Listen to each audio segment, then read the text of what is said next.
everybody. Welcome to a very special episode of the Bourbon Buzz today. We're very excited to announce that we are doing an interview with Wilderness Trail and their brand manager, Jerod, and their co-brand manager, Haley. Yeah, good to be here. Hi guys. So Zach, what would you like to start with? I guess I want to start with how you all got into the industry. You said you were a history teacher before. Mm-hmm. So what drew you into bourbon? Man, I've always been into bourbon, and it's been that link to Kentucky. Yeah. So I grew up in a rural area where I read a lot for entertainment, and I get lost in stories of early pioneers. Of course, now it's probably waxing a little too poetic about them and stuff. But yeah, just think about the early pioneers and early distillers. Just the positive foot that bourbon has always put forward for Kentucky. In a state where there can be a lot of negative connotations with our state, and some rightfully so too. Yeah. Bourbon has always been one of those things that most every Kentuckian can take pride in. Mm-hmm. And then as I grew up, got into history, I really realized that the parallels of the bourbon industry and the history of Kentucky up until pretty much through the Second Industrial Revolution and Prohibition basically tell the same story. It's a going from that yeoman farmer Thomas Jefferson idealization, small distilleries supporting a single farm, and then growing with the advent of capitalism into multi brand conglomerates that became actually trust and had to get broken up by the government. So it really went through a full kind of organic business course, and it just always super intrigued me with that. I was the kind of kid in high school that thought he was cool drinking Makers at the cake party. I didn't have a fedora or anything, but I had my Makers while everybody else was drinking Natty Light out the keg, and I just loved it, man. And then growing up, loving spending my time in the outdoors. So there's just something about sipping on a bourbon that's aged in oak, and you get that char, and you're around a campfire, and it's warming you up from the inside. And just that romanticism of it has just made it the love of my life. So being able to then going through school, being a history major, wrote every damn paper on bourbon, kind of paralleled it somehow into that.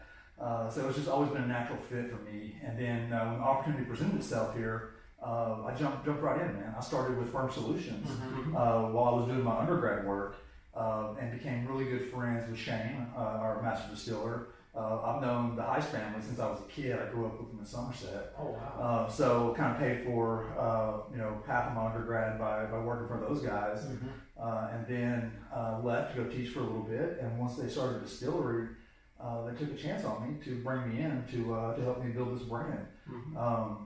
I didn't have any marketing experience, but they knew my love of bourbon would parlay into that. Yeah. And that's what we've done. Haley too. Haley does have a lot more marketing background than I do, but just really taking just that lifestyle that we live and making that what we are, because we are bourbon people, and we like to have fun with it and do cool things with it and represent it that way. Yeah. So what about you? So similarly to Jerod, I have a background that doesn't lead to bourbon directly, right? Not all roads somehow lead to bourbon, though. And so I, like any true Kentuckian, as Jerod had said, we grew up around bourbon, right? We are in the mecca of it. We're spoiled in that way. We are. We're reminded of that all the time anytime we leave the state. We go to any other, top dollar whiskey bar, and we're, maybe it's great, but maybe it's not what we have. We have the well of it here, and so very spoiled in that way. I grew up around it with my mom and my dad, really. My dad always was a bourbon nut. I think this is the most proud he's ever been of me. I was working at a distillery first. And then my mom was a tour guide and an event planner for Woodford for a period of time too. So kind of got it from both angles there. When I was in school, I actually went to college to be a dentist. So I was fascinated by dentistry. I was mostly fascinated by science.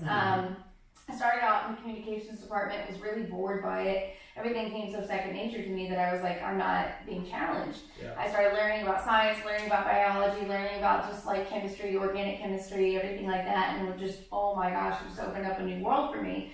So I really got into that. And of course, you know, dentistry is all about just like infusions and emulsifiers and different things. And I really just fell in love with that. Up until, and I worked in the dental field while I was in school. So I really worked my way up. I was a surgical assistant, did IV surgeries, everything like that, IV sedations.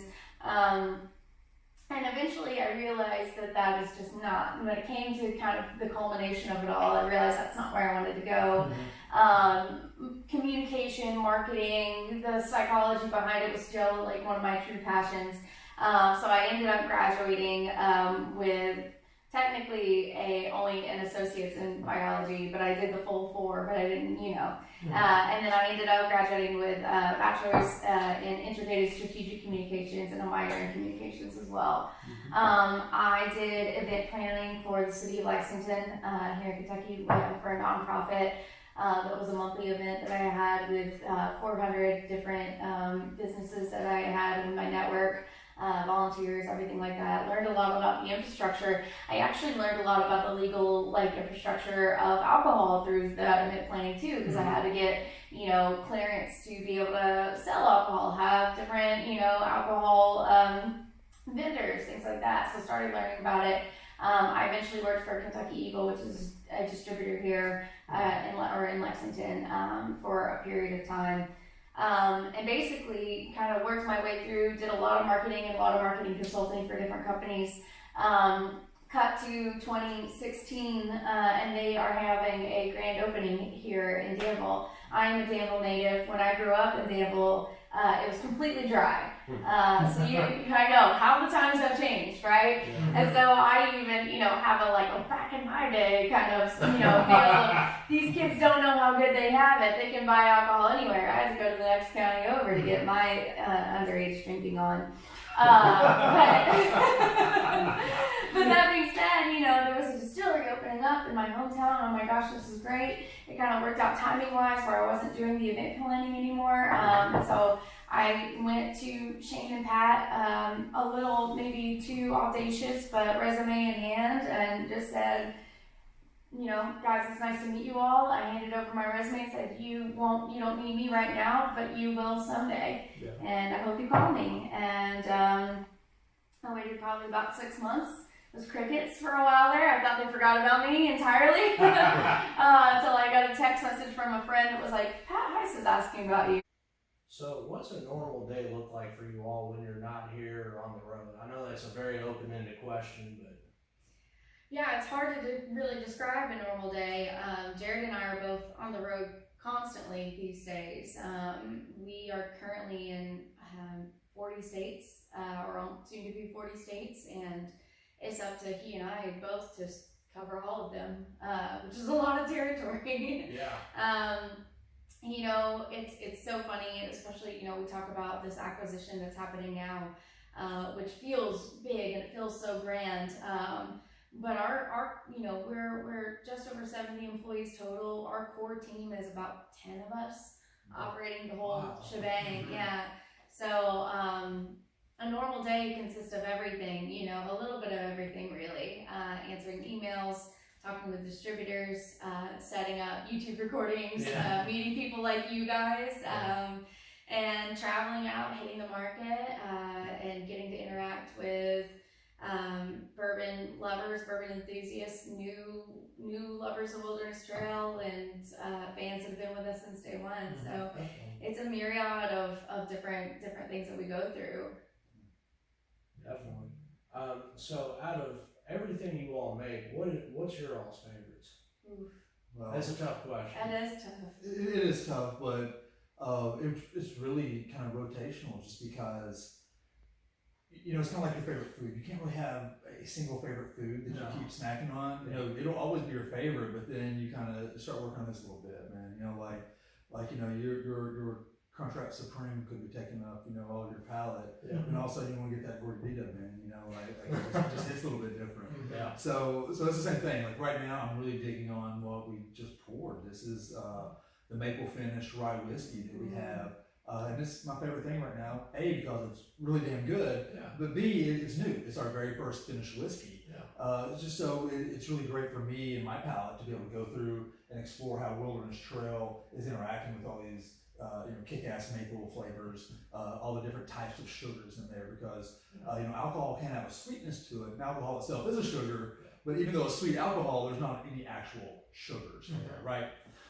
So this actual alcohol actually has sugars in it. So it's kind of great to get those little glucose nibbles across your taste buds when you're drinking it, man. It really hits good, and especially for what are we at, 98 something proof on that.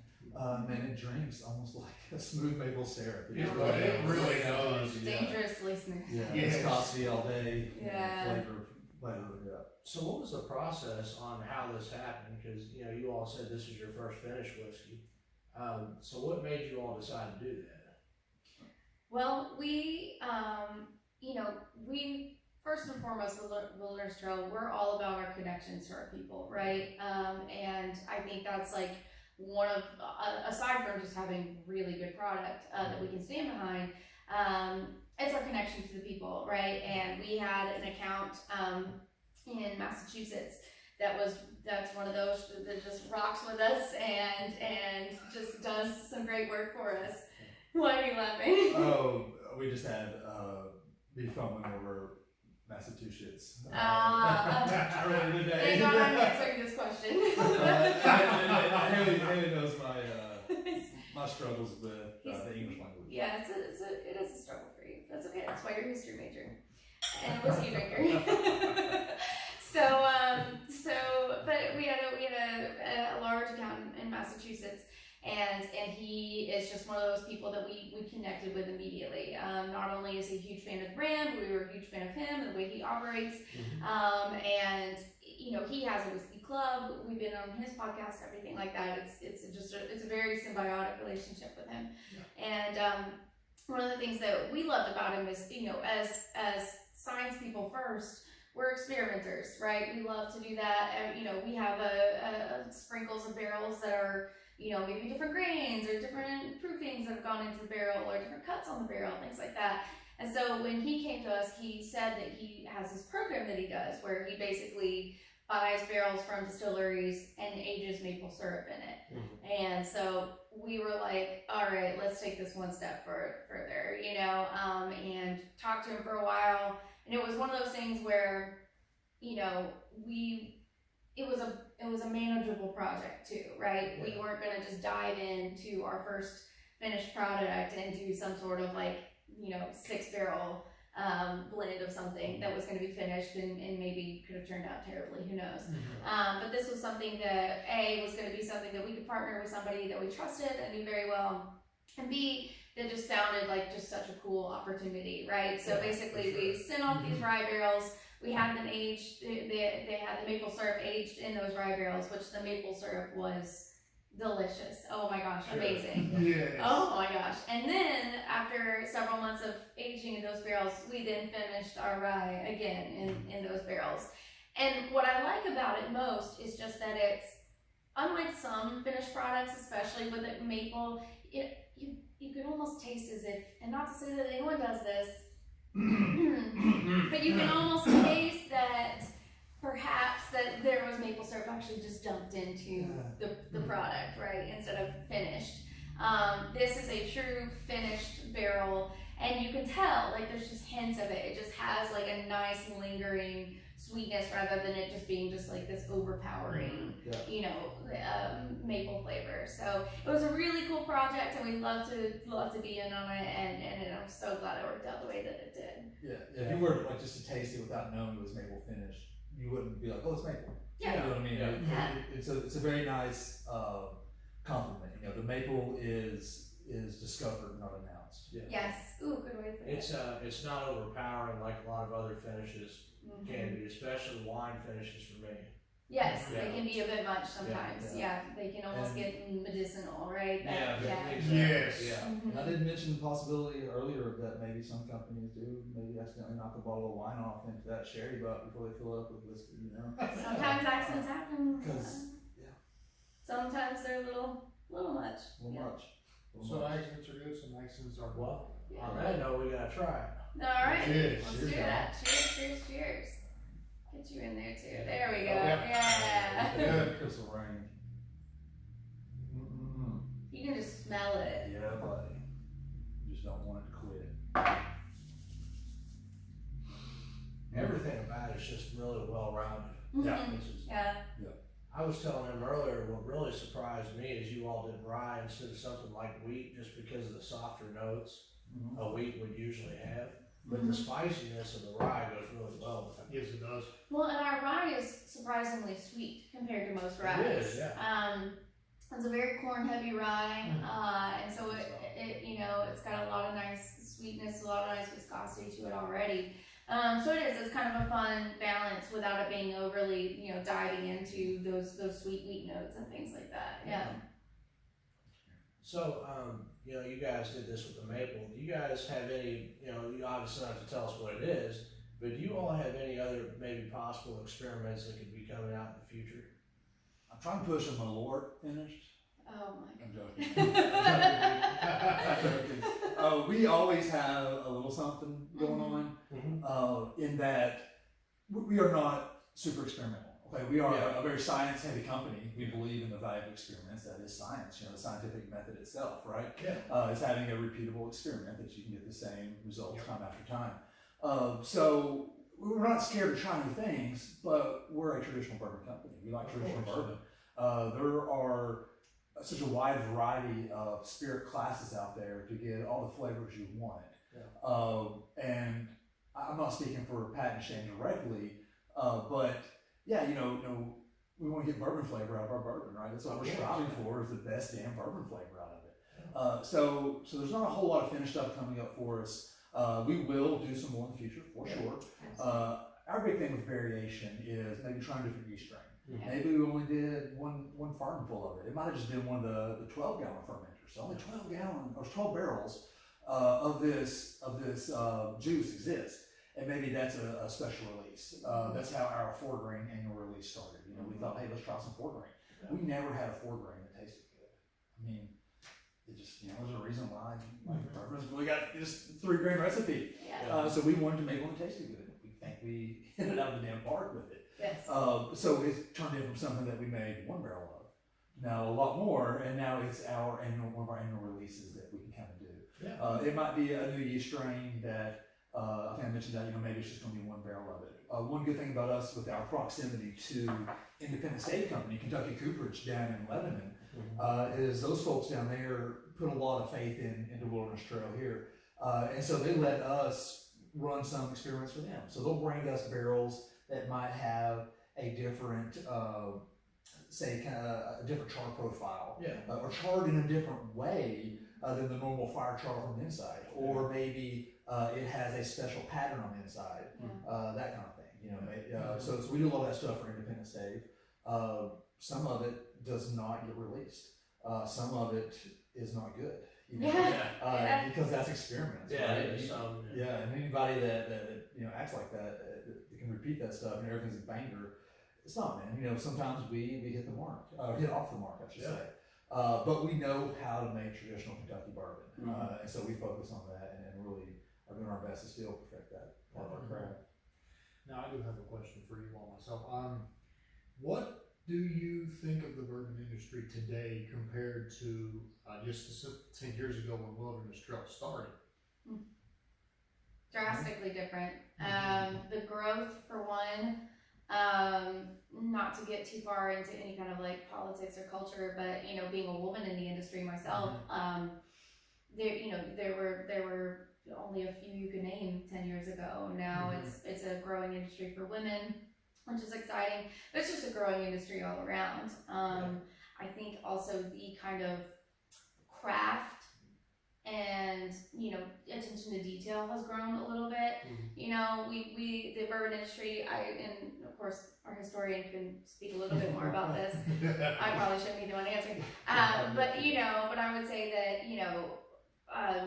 the bourbon industry for a long time kind of got away with just the idea of like just the family recipe being passed down, that thing, you know, great granddaddy so and so, and here's what we have, and you know, now anymore, that kind of quality may not fly.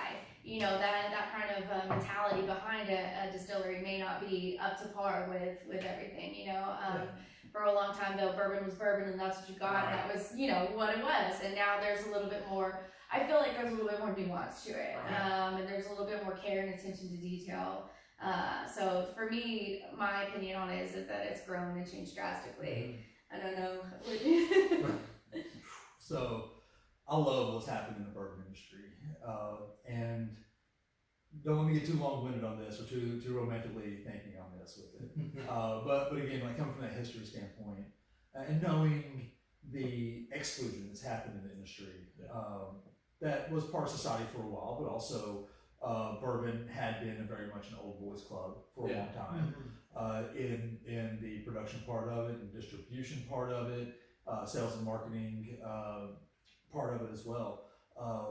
It's really changed from that. The core demographic is not your southern white man anymore. You know what I mean? That's not who we got to worry about appeasing.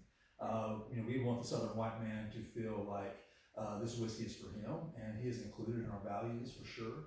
But with the way the industry's gone, we've been able to just kind of spread that. And I'm going to speak for Jerod Smith right here, not for Wilderness Trail. And that, Noted. and that I really think bourbon has gotten into its own now, and that bourbon, in my opinion, is the everyman drink, right? You know, get your Johnny Walker Blue Label single malt BS out, you know, for the investment bankers up in New York City, right? Bourbon, still to this day, in this crazy ass boom market we're in, you will find a great bottle of whiskey for $18. You know what I mean? True. So it is still that blue collar drink, that everyman's drink per se. And then now with the popularity spreading outside of that 35 to 54-year-old white male demographic, we can fully be that inclusive blue collar product, man. You know, I don't care if you see some, you know, cute femboy drinking Wilderness Trail versus some burly, you know, lumberjack, right? It's all the same. I'm just glad someone's drinking Wilderness Trail. And to the point too, with you know, women and minorities in the industry. Haley came in 2016, which was not that long ago. I mean, she's definitely been here for a while and has earned her stripes, you know, beyond what most would in that time frame. But just watching her kind of have to scratch out her place, have to deal with drunk assholes that still think that every woman is a, you know, someone just hired for a cute face and a cocktail dress just to talk about your brand. And not that it's okay to be rude to them. But not understanding that this lady they're talking down to knows more than the whole damn club put together. You know? But now that you see women in positions of power, as Haley rises in the industry, as other women like Jackie when she was named Master Taster at OFO, like Michters has done with promoting women in the industry. It's just been really great, man, because that is bourbon.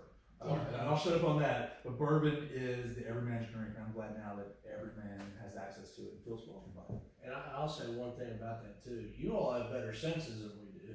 Oh, well, you know, in every region, no kidding. But no, I mean, you know, there is that, you know, the whole women have, you know, larger, you know, better palates, and not better, but, you know, better sensors, you know, for that is, Haley's, man, I hate terms like this, but it really applies to her though. She's got one of the super palates. You know, she's really great at discerning very imperceptible nuances in a whiskey. It's really amazing. You know, because man, I've been doing this a long time. I've drank my share of whiskey, but I always love hearing someone else talk about it because you know, there's no graduation date in the University of Bourbon, right? You're always learning. You're always learning. So to hear someone that's, you know, kind of a master of it, man, it opens up new things and makes you feel more included in it because, like, oh, I couldn't describe that, but now I know what you're talking about. And you, an expert, and me, maybe a novice, are tasting the same thing. Like, I'm on your level, I can feel that. Like, it's great, man. You can't play on the same field as NFL players, you know, but like you can, you know, do that with a good bourbon and a good teacher. And one of my favorite things about it is it unites people together. You know, we all like a common thing. Absolutely. Yeah, I can't tell you how many people we've met just outside of distilleries, and we've made friends at these distilleries. I can't tell you how many people. Oh yeah. Yeah. That's one of my favorite parts about the industry, honestly, is where so many other industries are very secretive, they're very competitive.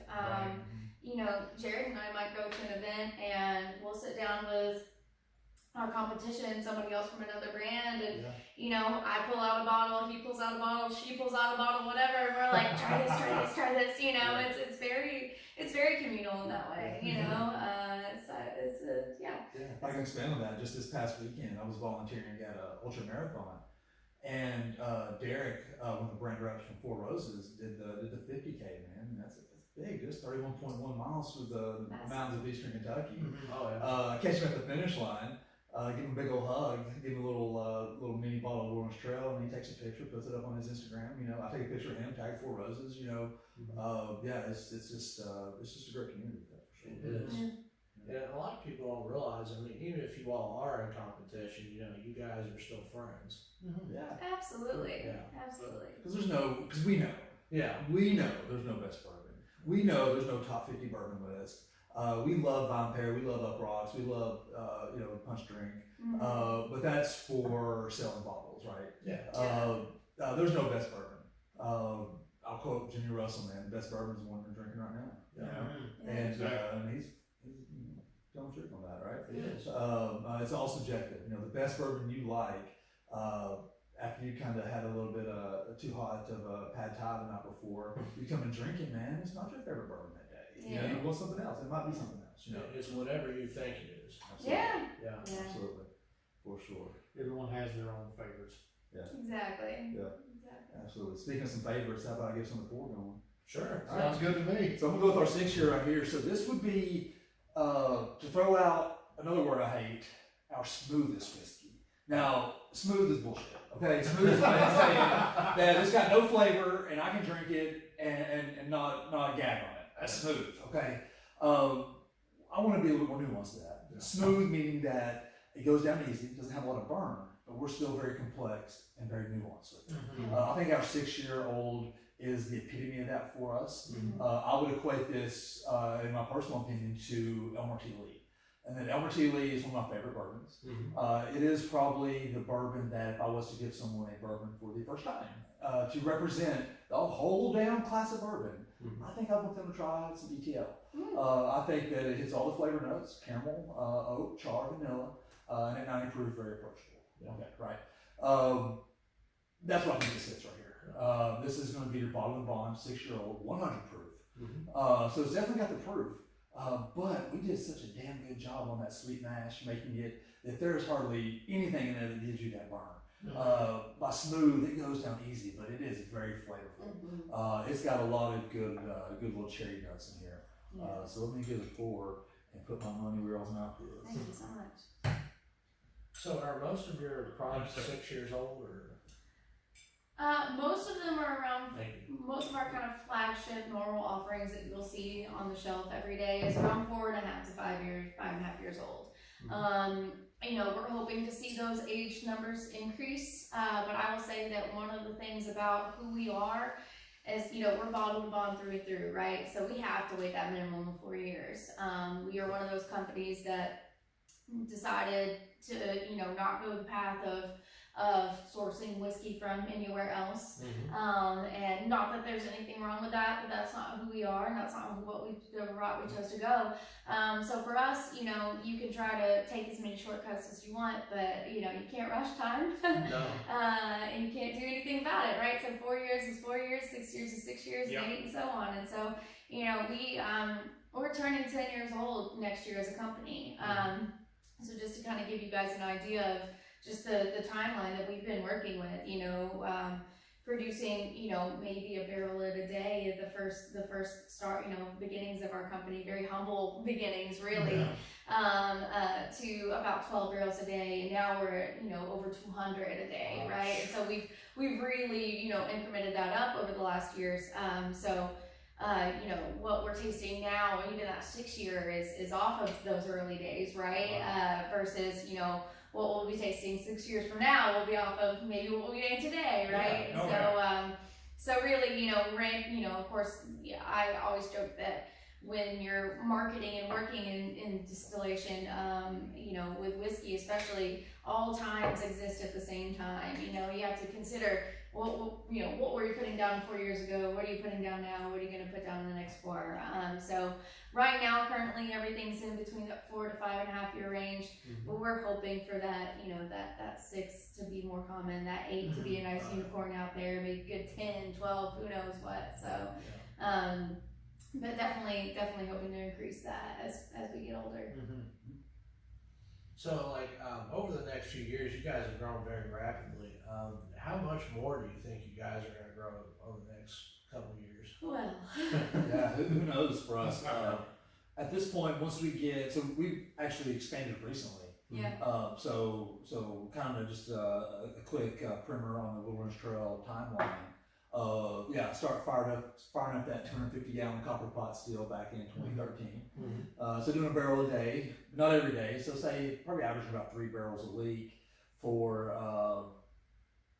2.5 years. And then in 2016 we moved out here, got that 18-inch column still that let us start going to 12 barrels a day, which was huge. That is Big up.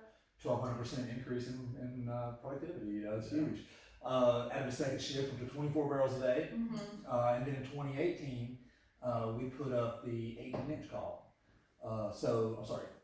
36 inch. 36 inch, yeah. Yeah, and so the 18-inch is half as big as a 36 inch, right? But thanks to the wonders of mathematics and your whole pi r squared through circumference, you get about 5.5 times the production off of it. So going up twice the size of the still really brought us up into the kind of the big leagues.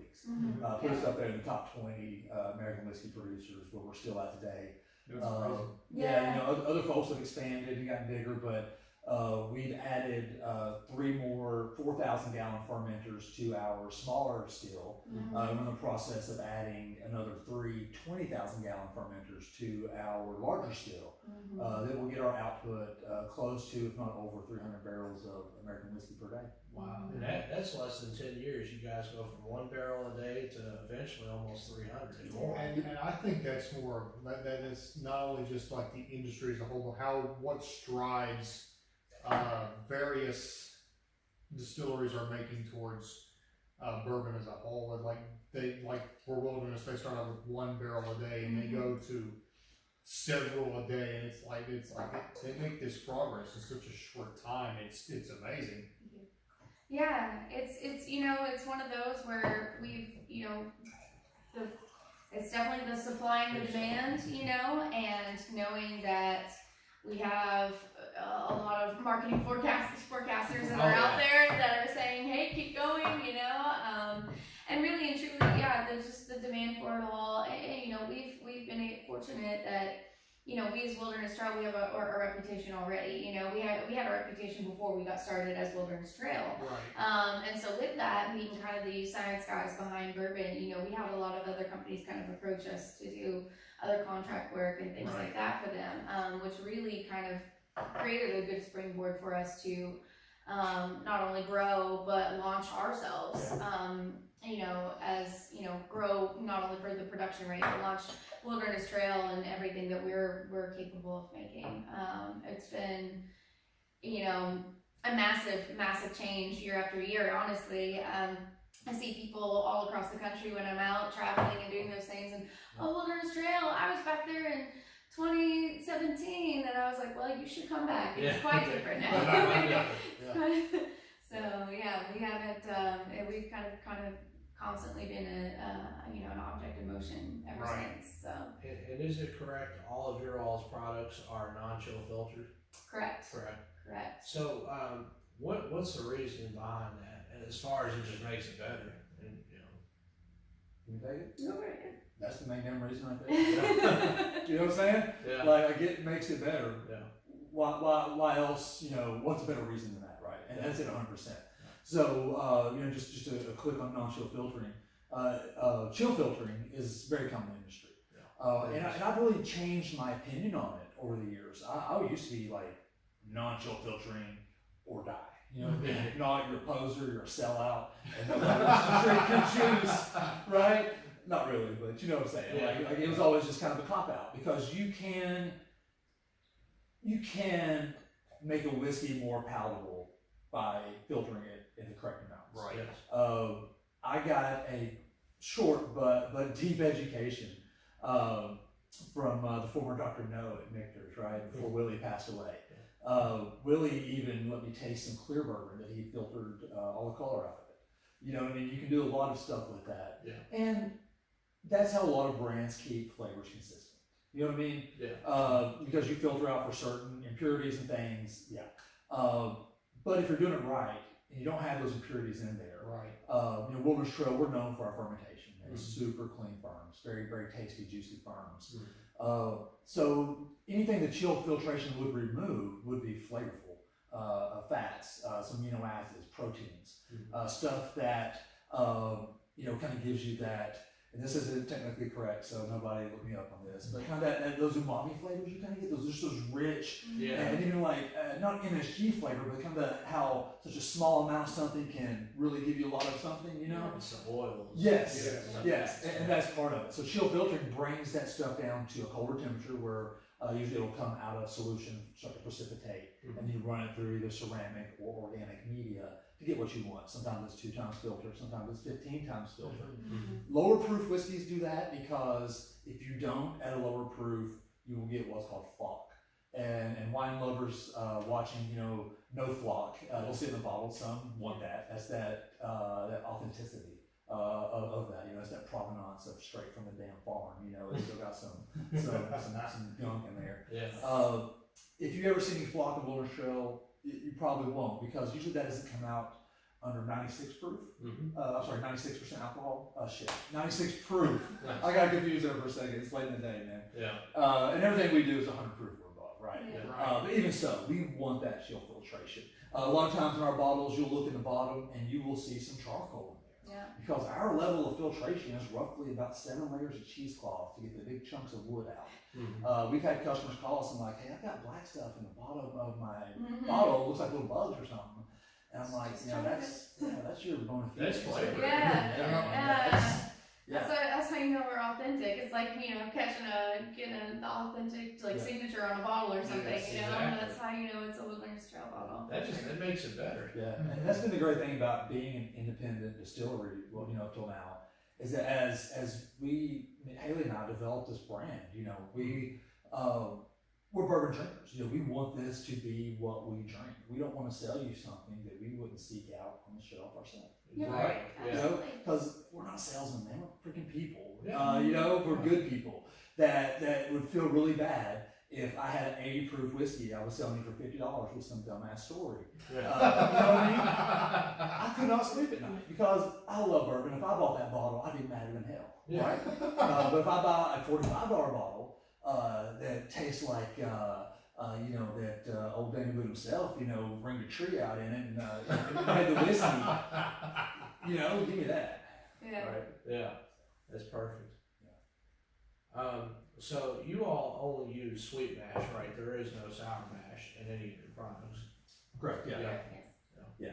You want me to talk about that a little bit? Because Yeah, sure. We talk about sweet mash. If you want to go on, Please do. We all heard of sour mash Yep. whiskey being very common. I won't go through the process of sour mash necessarily, but basically we start with all fresh water grains and yeast every single time. We don't use any back set in our products whatsoever. You know, the reasoning behind that, obviously, Shane Pack gets to show off a little bit, right? flexible brain. I get to show off a little bit, right? These guys, they're the science minds, especially Pat. You know, they get to kind of, you know, showboat a little, peacock a little, if you will. That being said, you know, to have all fresh water grains every single time, it doesn't make it necessarily sweeter, right? We're not adding anything to the product to make it sweeter, nothing like that. You know, as we were talking before, there's no actual glucose, you know, sugar molecules in a whiskey. However, it makes it far less acidic. When you have that sour mash, of course, that acid coming through, you know, it's the same thing as making sourdough bread, right? And you're using that climate to keep something almost alive necessarily. Actually, you're keeping that yeast alive, you're keeping it going. And really, when you're using a sour mash, right, you're keeping that firm active, and what you're doing is you're creating an environment that's hostile to bacteria. That being a distiller's #1 enemy, right? Because as soon as you have a bacterial contamination, your firm is gone. It's going to produce these, off flavors. It's also going to decrease your alcohol output, which is also, for us, that's money down the drain, right? So all that to be said, we with the fresh water grains and yeast every single time, we're having less acidity to go through. We do run the risk of bacterial contamination. However, we have our lab here on site, and really for us, that starts our quality control at the very beginning. A lot of distilleries, they're kind of running quality control. They're making sure their firms are good. They're making sure they're still active, everything like that. But for some of them, that quality control doesn't start until they're testing the white dog right off the still, right? For us, it starts at the microbial level, really. You'll find an ops guy running through, taking a beaker, dunking it in, taking it over to the lab. We're gonna run it through our machines to make sure we're getting the right kind of yields we want, everything like that. We running them at that size too. A 20,000 gallon fermentation tanks. That's huge. That's massive. But with it, really, we have far less hurdles to jump through when it comes to the maturation process. So now that we're on to our last pour of the night, what are we trying now? We are trying our 8-year bottle and bond high rye bourbon. Beautiful, yes, and this is I love this because it's the first release that we have that is of this age. It is also with our brand new bottle design that you'll be seeing more lately. As you can see, a nice little side by side, right? Yeah. Little change here. She's curvier, she's sexier. We love it. And our brand new labels too that will be coming out for our age-stated products. So we're the 6-year. It has the silver look to it. It's nice and all, but it was a little confusing to the market, a little confusing to the average, drinker that wasn't willing to look at the label and read. So we thought we'd put a little nice flashy copper thing on there instead that would let people know. So you'll see more of our older age-stated products coming out with this kind of copper look, and all of our products coming out with this beautiful custom mold bottle for us. So this is our high rye bourbon, so 64 corn, 24 rye, 12% malted barley, finally aged to 8 years old. So as we talked about earlier tonight, time is nothing we can rush or change. And so getting to this 8-year mark was truly an act of just patience and sheer will, and we're so happy to finally be here. Jerod kind of boasted about, those beautiful notes that were in that 6 year, and I'm kind of glad that we're moving up in age so that you got that 6 year kind of fresh on your palate. Now let's take it 2 years more, right? What does that do for the complexity? What does that do for the viscosity, the mouthfeel there? I mean, it's a beautiful product. We're very happy to finally be here. The nose is incredible. Yeah, let's get into that there. Cheers, Cheers. cheers, cheers, Cheers. cheers. Hey, you want to give us some tasting notes? Tasting notes? Okay, sure. First of all, on the nose, and even at 100 proof, right? You're not getting that bite on your nose either, Not right? at all. You're not getting that alcohol flare that causes your nostrils to flare every time, right? It's very sweet on the nose. I'm getting red, delicious apple, caramel flavors. There's a little spice in there, a little, almost like a cracked pepper in there. Yeah. Just a touch of that on the nose first and foremost. I smell a little bit of cherry on the nose. It's very red stone fruit kind of flavors coming through. A little, almost like it's a Christmas drink already. Yeah. Apple, exactly. Apple and spice in there. Yeah. Most of our spices aren't very.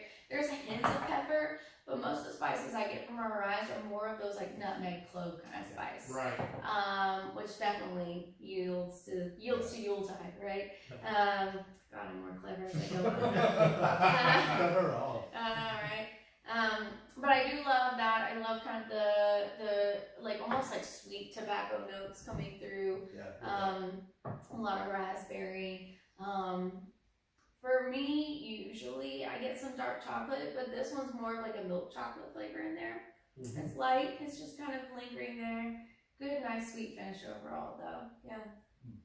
It's amazing what time will do in a barrel too, right? It is. Yeah. 8 years are really getting into that sweet spot. You know, It is. and you can tell the difference in our core product.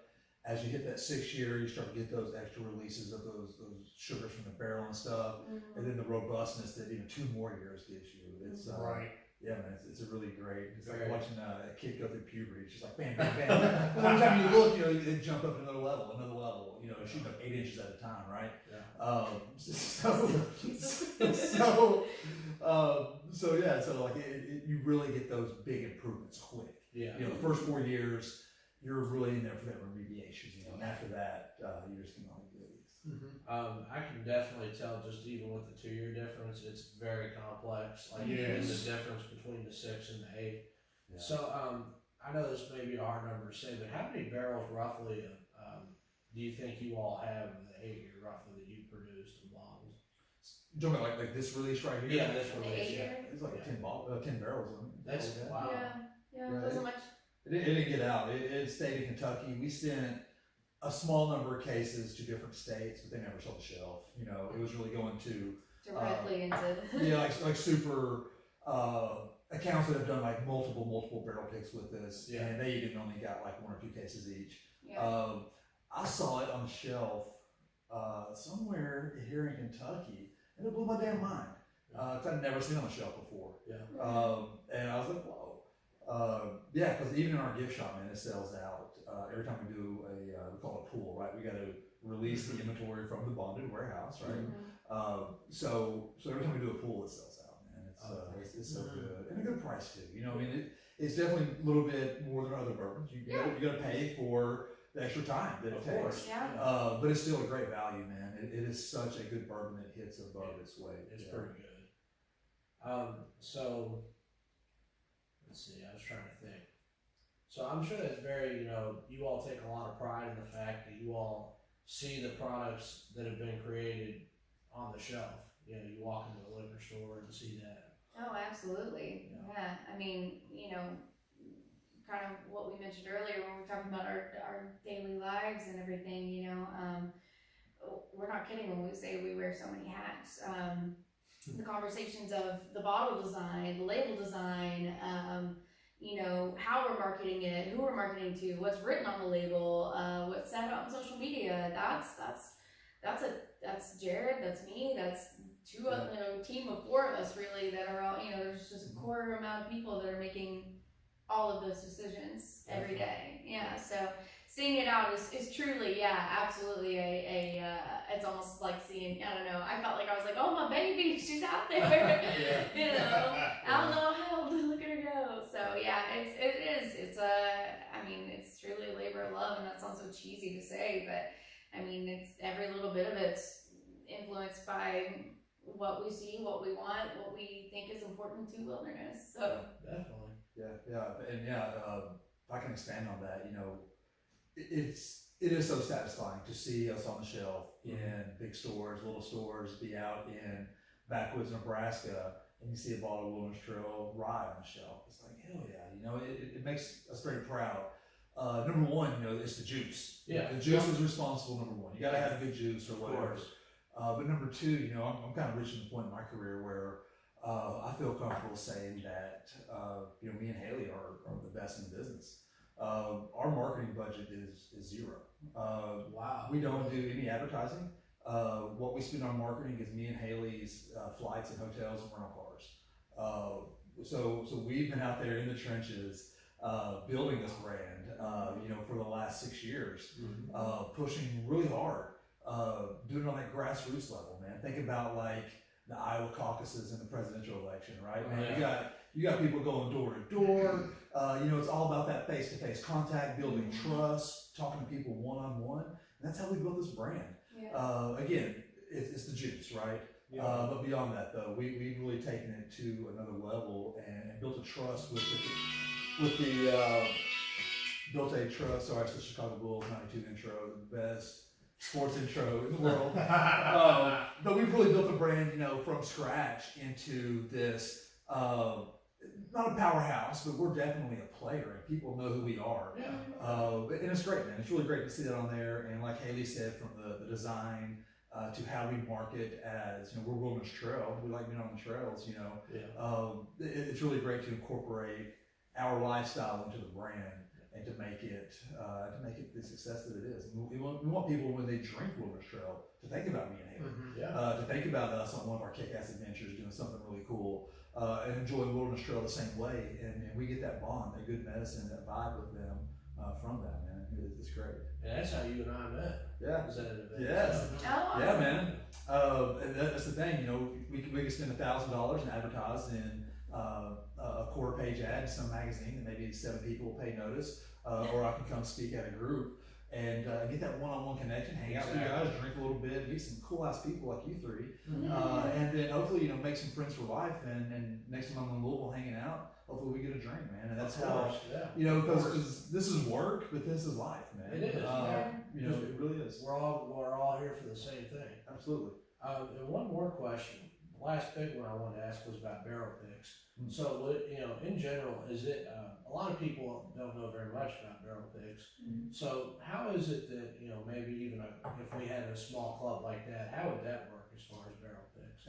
Let Haley handle this, because we do have a barrel pick coordinator, Macaulay. Mhm. But if you guys get super lucky, you might actually get Haley to do a barrel pick with you. So that's where the best barrels come from, man. Her palate, like I said, is very exceptional. Oh yeah. So yeah. Thanks. Yeah. Well, I mean, we're very lucky. Thanks, but no thanks. I guess to COVID, a lot of alcohol laws got looked into a little bit more, because if there is one industry that did not falter during the pandemic, it's alcohol. Yes. All signs Central said. business. Yes. Their sales were sky high, you know? Yeah, absolutely. The bonds that tie us, right? So, you know, with that, a lot of alcohol laws got kind of looked into, and of course, these laws are archaic. State across state, they're very old. They haven't been touched pretty much since Prohibition. One of which, though, was the ability to sell entire barrels. It used to be through, you know, retail channels, but now we're able to sell it kind of through our distillery, through our visitor center to you all. So all it would take is a quick phone call to myself or Macaulay. But really, you know, it's a really cool process, right? As much as it's great to have our juice and have it as is, it's a really beautiful process to become in, and you know, we take you through 6 samples, which is just enough, right? A little too many, and you know, then it doesn't matter what it tastes like, right? Exactly. And so we take you through a flight of 6 samples that are hand chosen. You know, they're chosen. They're allocated barrels that are okay. These are shiners. These are beautiful honey, you know, barrels that we want, that are going to go into our process for that.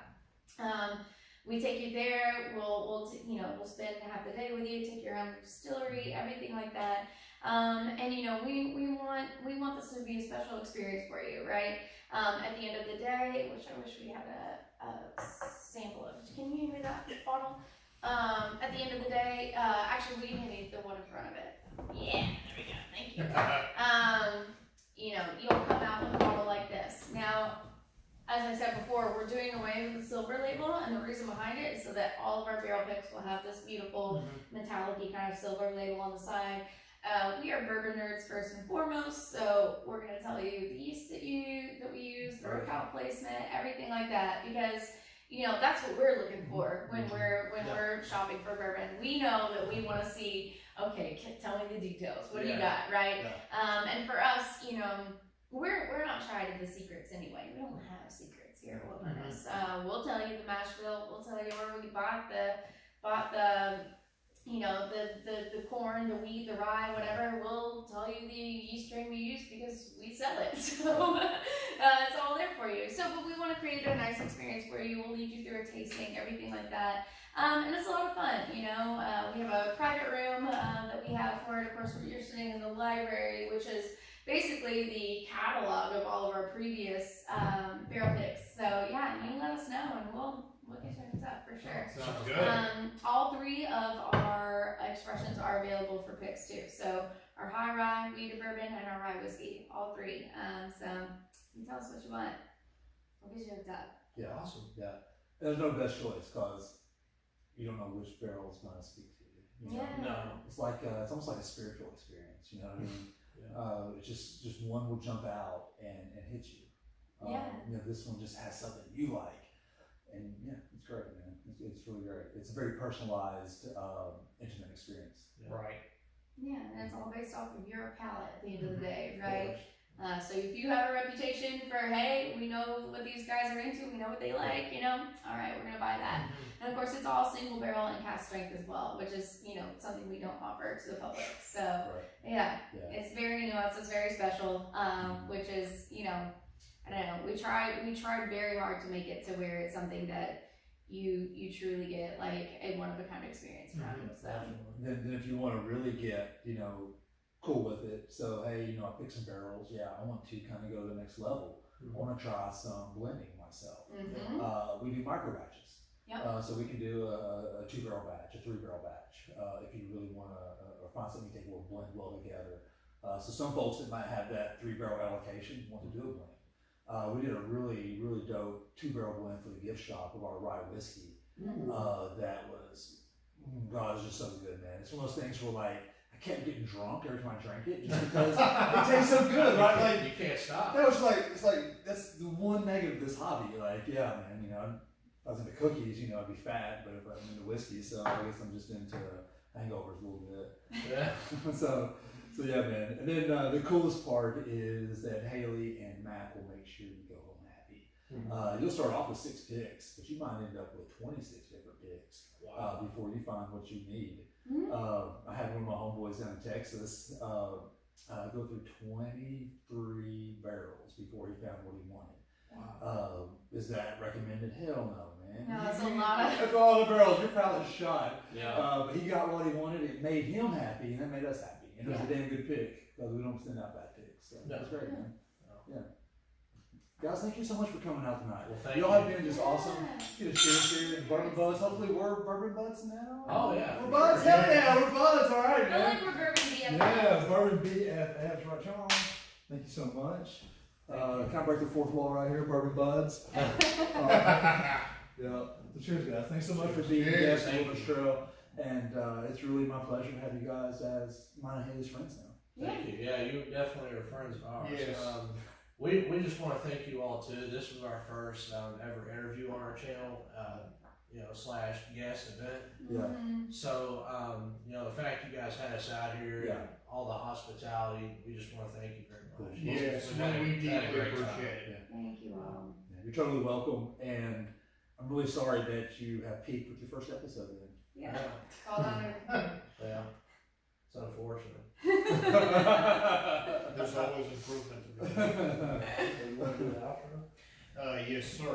So we thank you all so much for watching this special episode of Bourbon Buds.